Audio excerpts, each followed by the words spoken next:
तो ये अहंकार था, मैं ब्राह्मण हूँ, मैं ज्ञानी हूँ, मैं यज्ञ करता हूँ, जिसके फल स्वरूप समीप में आए ब्रह्म का दर्शन न हो पाया, जिसको प्राप्त करने के लिए हम यज्ञ अनुष्ठान हजारों वर्षों से हमारे पूर्वज करते चले आए। श्री सुखदेव जी महाराज कहते हैं कि राजन, इसीलिए कहा गया कि एक गृहस्थ जीवन का सबसे बड़ा धर्म है कि दरवाजे पर कोई भी आए उसको बिना अन्न और बिना जल पिलाए उसको दरवाजे से वापस नहीं जाने देना चाहिए। क्योंकि दरवाजे पर आपके कौन आया है, हो सकता है कोई भगवान ही कोई रूप बदल करके आए हो, पता नहीं कोई संत महात्मा ही आए हो। इसलिए गृहस्थ धर्म का सबसे बड़ा नियम सबसे यही है, उसका सबसे बड़ा धर्म यही है कि दरवाजे पर कोई भी आए, कैसा भी आए, चाहे घर गांव का ही हो चाहे पड़ोस का ही हो, अगर दरवाजे पर आ गया है तो भोजन का समय नहीं है तो फिर भी उसको कम से कम जलपान करा करके ही दरवाजे से वापस जाने देना चाहिए। पता नहीं कौन रूप में कौन आया हो दरवाजे पर, अगर भूखा प्यासा दरवाजे से लौट जाएगा तो बहुत बड़ा पाप लगेगा। श्री सुखदेव जी महाराज कहते हैं कि इन ब्राह्मणों को या ब्राह्मणों को केवल अहंकार के कारण इनको भगवान आए तो समीप में, लेकिन इनको दर्शन प्राप्त न हो पाया। आगे श्री सुखदेव जी महाराज वर्णन करते हैं कि राजन, एक दिन शरद पूर्णिमा की रात्रि है। भगवान कृष्ण के मन में अवे लालसा जागृत हुई कि ये गोपियां ये स्नेह प्रेम इतना करती हैं कि सब कुछ परित्याग कर चुकी हैं, तो रास के माध्यम से इनको अपना लिया जाए। शरद पूर्णिमा की रात्रि है और भगवान कृष्ण यमुना जी के किनारे पहुंचे और बढ़िया पूर्णिमा की रात्रि है, शरद पूर्णिमा की रात्रि है, बढ़िया सुंदर सुंदर मल्लिका के पुष्प खिले हुए हैं, चंद्रमा बढ़िया सुंदर अपना प्रकाश पृथ्वी पर फैला रहा है। भगवान पिता रात्रि शरदोत फुल्ल मल्लिका विजरंतो मनश्चक्रे योग माया गोपाश्रिता। शरद पूर्णिमा की रात्रि है और चंद्रमा प्रफुल्लित होकर के बढ़िया सुंदर प्रकाश फैला रहा है। मल्लिका के श्वेत रंग के सफेद बढ़िया सुंदर पुष्प खिले हुए हैं, बड़ा सुंदर समय है। मंद सुगंध बढ़िया सुंदर वायु प्रवाहित हो रही है और भगवान आज अपने बंसी को अपने अधर पर रखे और बंसी का वादन प्रारंभ कर दिए। निशम्य गीतम नदनं गवर्धनम, निशम्य गीतम नदनं गवर्धनम, ब्रजस्त्रिया कृष्ण गीत मानसम। भगवान वंशी का वादन करते हैं, बजाने वाले भगवान एक हैं और सुनने वालों की संख्या लाखों में है, लेकिन सबको यही लगता है कि कन्हैया हम ही को बुला रहे हैं। वृंदावन गोकुल की जितनी भी गोपियां हैं सबको यही लगा कि कन्हैया हम ही को बुला रहे हैं। निशम्य गीतम नदनं गवर्धनम, ब्रजस्त्रिया कृष्ण गीत मानसः। सबके मन को हरण करने वाले वंशी का वादन सुन करके सभी गोपियां भगवान से मिलने के लिए चल पड़ी। जो जिस अवस्था में थी उसी अवस्था में भगवान से मिलने के लिए चल पड़ी। कोई गोपी गौ धोने के लिए गई थी और वंश की धुनी सुनी और वहीं पर दूध की बाल्टी रखी और कन्हैया से मिलने चल पड़ी। कोई गोपी भोजन बना रही थी और बंसी की धुन सुनी और वो गोपी भगवान से मिलने के लिए चल पड़ी। कोई गोपी भोजन बना रही थी, भगवान के वंशी की धुन सुनी और वो अपने आप को ही भूल गई कि हमको क्या करना चाहिए। दाल में दूध, अंगार में चावल और साग बघारत गोबर डालो। इतने वो पागल हो गए, उसको ध्यान ही नहीं रहा क्या करना चाहिए क्या नहीं करना चाहिए। दाल में दूध, दाल चढ़ाई थी और दूध गर्म करने के लिए आए और कढ़ाई या अन्य बर्तन में दूध न रख करके उसी दाल में ही दूध सब डाल दिया। दाल में दूध, अंगार में चावल, और चावल बटोली में डालना चाहिए और वो आग में ही चावल डाल दी।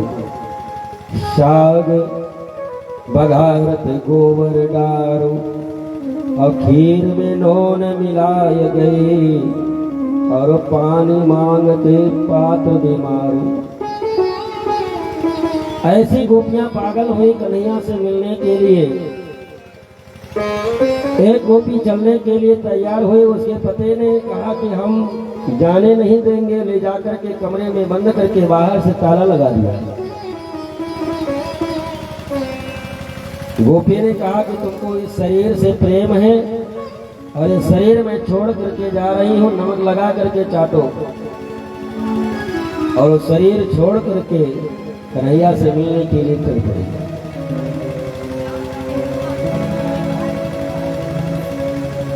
भगवान ने बंसी बजाई, सब गोपियां मिलने के लिए कन्हैया से आ गई। लेकिन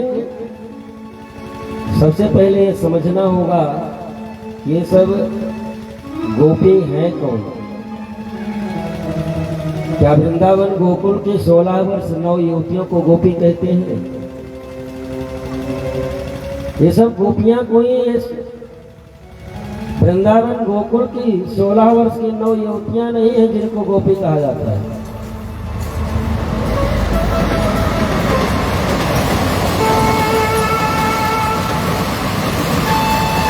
गोपी एक भाव होता है। 16 वर्ष की 9 युवतियों को गोपी नहीं कहते। गोपी एक भाव होता है और ये गोपी भाव तब हृदय में आता है जब भगवान पूर्ण रूप से जिस जीव को अपनाना चाहते हैं उसके हृदय में गोपी का भाव आता है। गोपी एक भाव है, वो भाव हम आप में भी आ जाए तो हम आप भी गोपी हैं। यदि भगवान कृपा कर दे, पूर्ण रूप से अपना ले तो हम आप ही गोपी हैं। लेकिन भगवान ऐसी कृपा तभी करते हैं जब जीव को पूर्ण रूप से अपनाना चाहते हैं, तब गोपी भाव हृदय में आता है। 16 वर्ष की 9 युवतियों से अर्थ मत लगा लेना कि वृंदावन की 16 वर्ष की 9 युवतियां गई भगवान से मिलने के लिए। और ये वृंदावन गोकुल में जो गोपियां हैं, ये गोपियां हैं कौन? गोपी कहते किसको है? गोविंद्रे कृष्ण रस सेवत इति गोपी। जो अपने 10 इंद्रियों के द्वारा कृष्ण रस का पान करे उसको गोपी कहते हैं। ये गोपी भाव कोई साधारण भाव नहीं होता है। जो 10 इंद्रियों के द्वारा केवल कृष्ण रस का ही पान करे, संसार को पूर्ण रूप से जो भूल जाए, आंखों से कृष्ण का ही दर्शन करना, 24 घंटा निरंतर मुख से कृष्ण नाम का ही उच्चारण निकलना, दूसरा शब्द न निकलना, हाथ कृष्ण के लिए ही हमेशा कृष्ण के लिए ही, भगवान के लिए ही कार्य करे, पैर हमेशा कृष्ण के लिए ही चले, अपनी जो 10 इंद्रियाएं हैं वो केवल कृष्ण के लिए ही जब कार्य करे तो उसको गोपी भाव कहते हैं। गोविंद्रिय कृष्ण रस पीवति इति गोपी। ये गोपी हैं कौन? अपने वेद में 4, अपने सनातन धर्म में 4 वेद हैं। चारों वेद मिला करके 1 लाख मंत्र हैं। उसमें से 4000 ज्ञान कांड, 80,000 कर्म कांड के और 16,000 मंत्र उपासना कांड के। और ये जब वेद की ऋचाएं ब्रह्म का गान करते करते थक गई, ब्रह्म को प्राप्त न कर पाई, तो वेद की ऋचाएं तो जब ये पता चला कि ब्रह्म इस वृंदावन में अवतरित हो चुका है, तो 1 लाख ये जो वेद की ऋचाएं हैं ये सब गोपी बनकर के ब्रह्म को प्राप्त करने के लिए आ गए।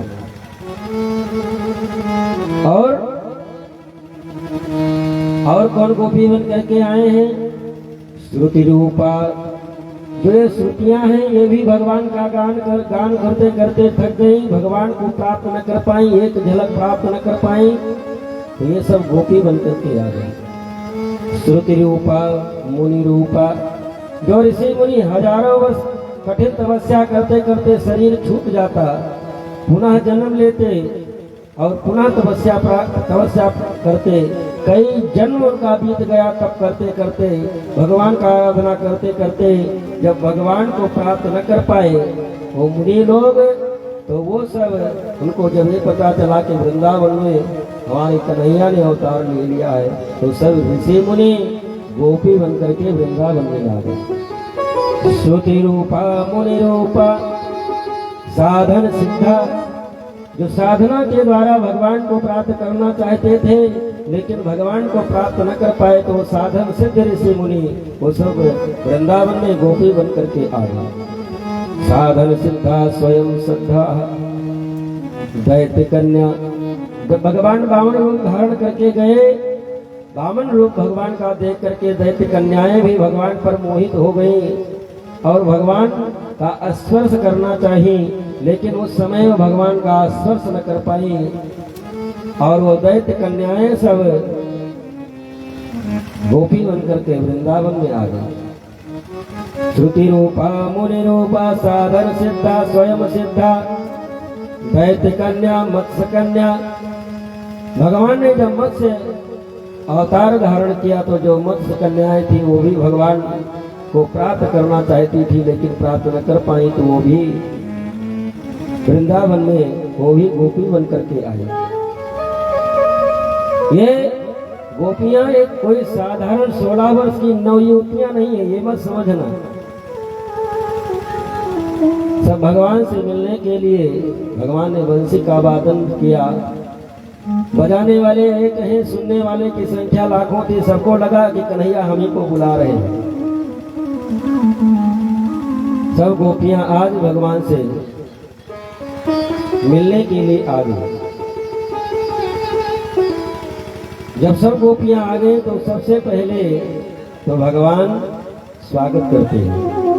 स्वागतम वो महाभागा प्रियम किम करवाणि वाह। पहले तो भगवान सबका स्वागत करते हैं कि आइए आपका स्वागत है, स्वागत है। लेकिन फिर कन्हैया कहते हैं प्रियम किम करवाणि वाह। आने का प्रयोजन क्या है आप लोगों का?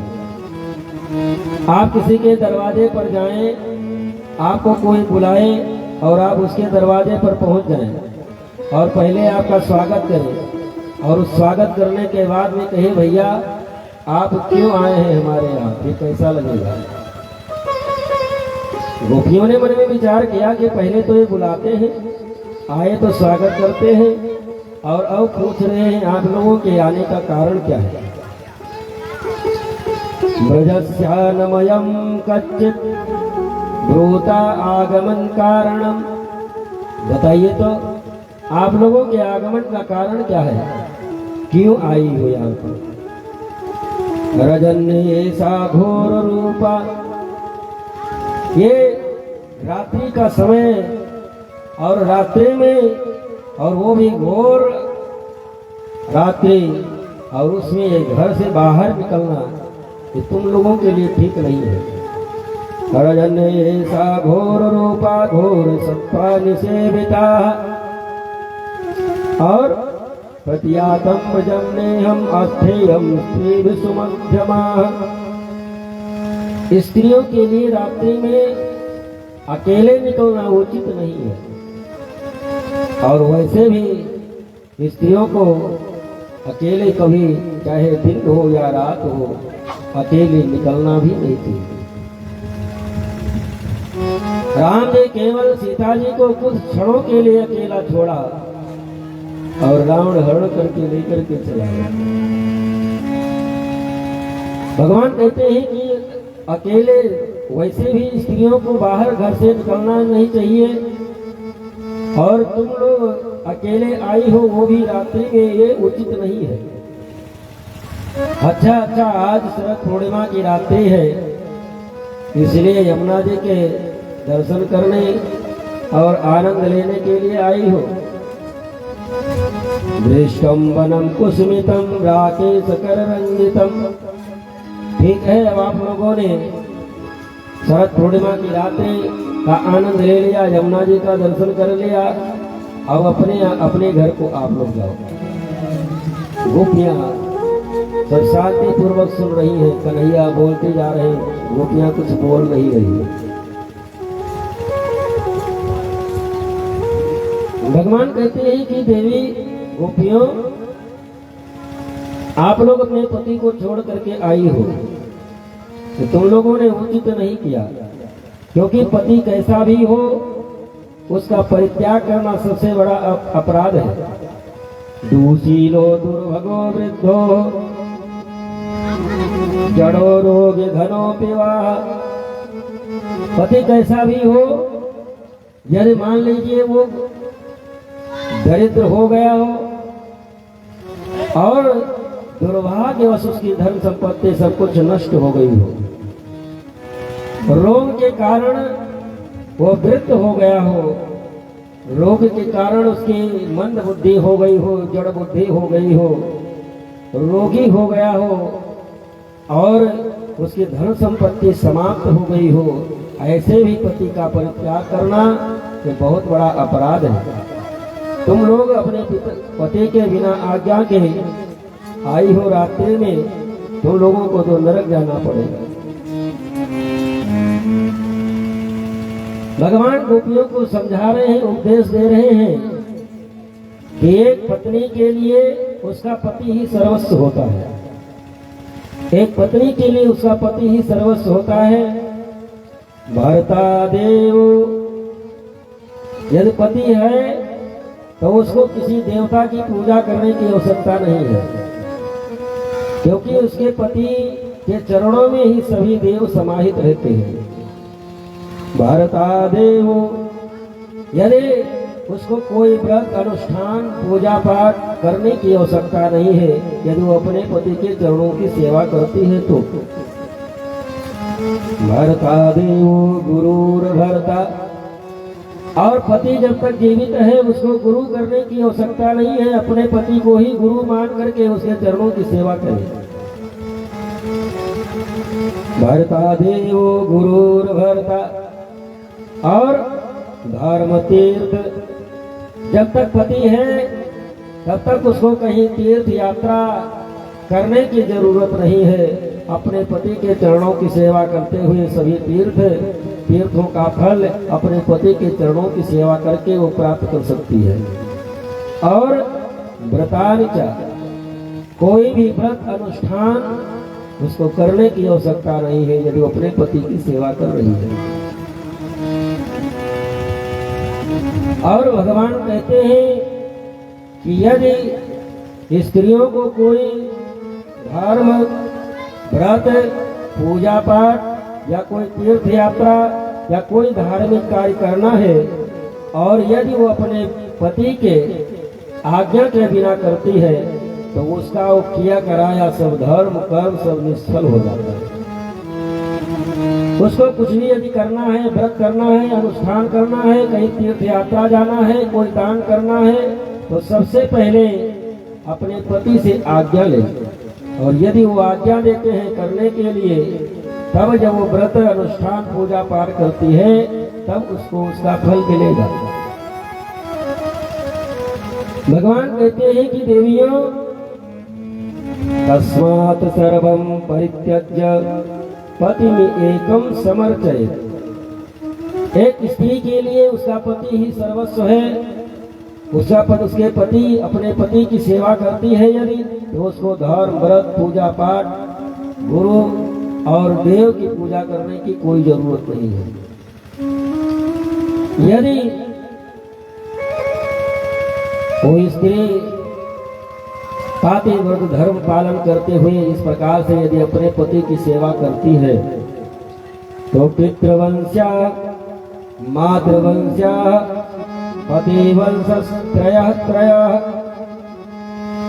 ये जो पातिव्रत धर्म का पालन करते हुए अपने पति की सेवा करती है, तो उसके पिता के वंश के 3 पीढ़ी और अब उसके माता के भी वंश की 3 पीढ़ियां और पति के भी वंश की 3 पीढ़ियां यदि वो नरक में गए हैं, तो वो भी स्वर्ग में चले जाएंगे, उनकी सदगति हो जाएगी।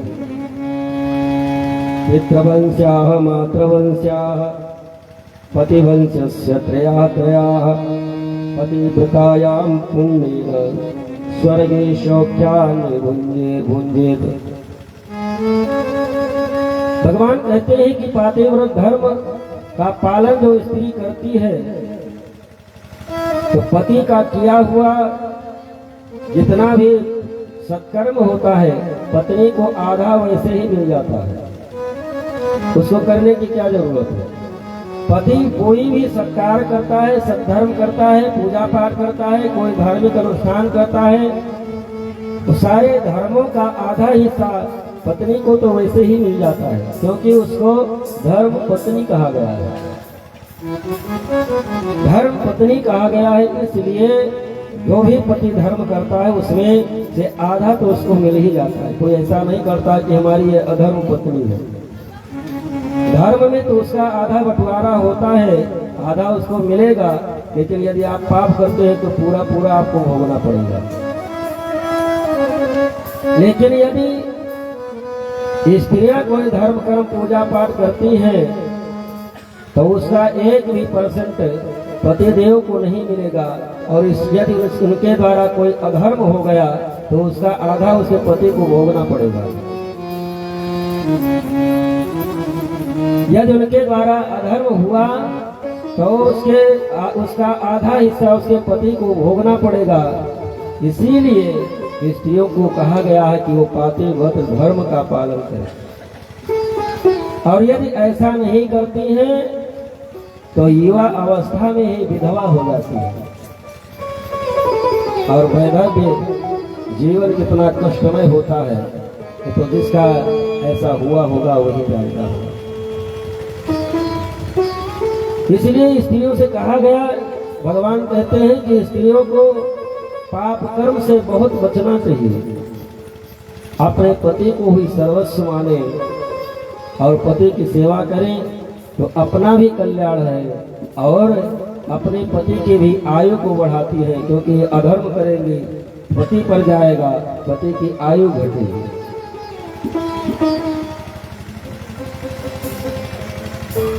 भगवान एक उदाहरण देकर के गोपियों को समझाने का प्रयास करते हैं। भगवान एक उदाहरण देते हैं कि एक ब्राह्मण थे और सुबह चले गए खेत में काम करने के लिए, वापस लौट करके दोपहर में आए, गर्मी का समय था। उसकी पत्नी बड़ी पतिव्रता थी, अपने पति को बढ़िया ठंडा ठंडा पानी ला करके पिलाई, और वो बैठ गए और बगल में बैठे और जंघे पर अपना सर रख करके लेट गए, और वो पंखा झलने लगी और उस ब्राह्मण को नींद आ गई, वो सो गया। जब वो सो गया, वहीं आंगन में हवन कुंड बना हुआ था, गर्मी का मौसम है, हवन कुंड तेज से जल रहा था। हवन कुंड प्रज्वलित हो रहा था। छोटा सा बालक 2-3 वर्ष का, और उसे हवन कुंड के पास में खेलता खेलता बालक आ गया, उसी के पास में खेलने लगा। अब वो ब्राह्मणी मन में विचार करने लगी कि यदि मैं बेटे को उठाने के लिए जाऊं तो पति को जगाने का कष्ट होगा, और पति को कष्ट हो वो तो अधर्म है। पति को जागने का कष्ट होगा, ये अधर्म है।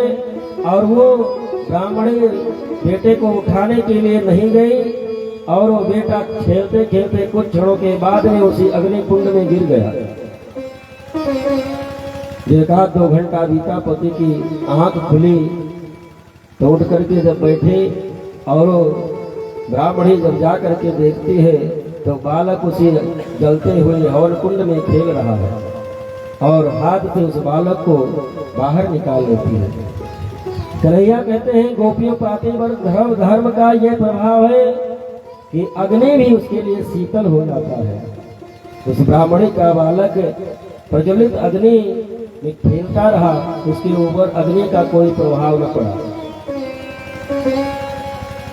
इस प्रकार से गोपियों को जब कन्हैया ने समझाया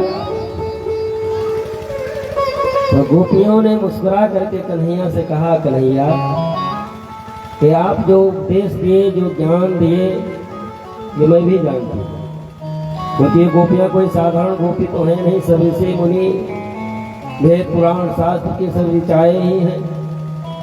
उन्होंने कहा कि धर्म अधर्म का ज्ञान हमें भी है, वो मैं भी जानती हूँ, लेकिन कन्हैया एक कथा मैं भी सुनाऊं।